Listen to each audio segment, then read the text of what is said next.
સંપૂર્ણ પ્રાકૃતિક ખેતીમાં મિત્રો આ ઝીંડવા 10-10, 12-12, 15-15 ઝીંડવા થઈ ગયા છે. આપ જોઈ શકો છો.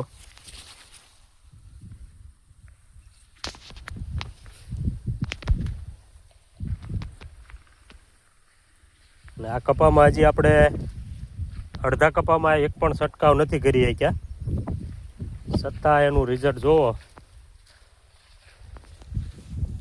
ફાલ જોવો.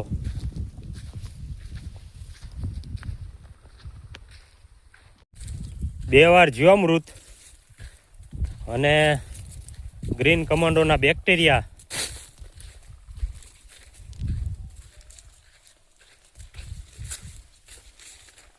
એટલી વસ્તુ આપી છે અને 3 થેલી ઓર્ગેનિક ખાતર આપ્યું છે આમાં.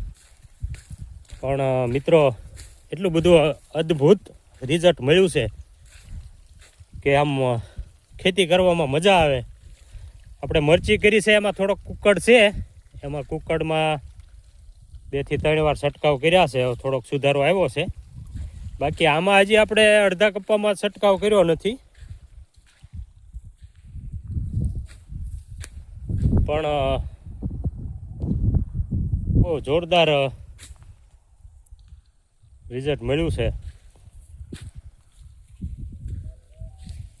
2-3 વાર થ્રિપ્સની દવાઈઓ છાંટી તો એ કપાસ બધાને લાલ થવા માંડ્યા છે. આ બધી ગાય માતાની કૃપા છે. અને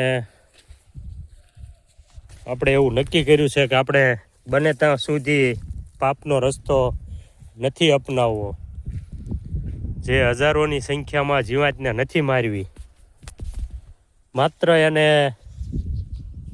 કંટ્રોલ કરવા આપણે જે કાંઈ દેશી ઓહળી આવે એ કરવી છે.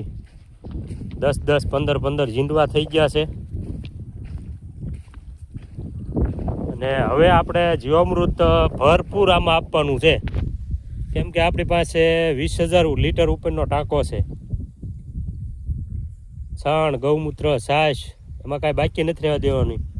અત્યાર સુધી હજી કાંઈ આપણે બહુ આપતા નહોતા, અને આ હાંકવામાંથી ને એમાંથી નવરાશ પણ નહોતી મળતી.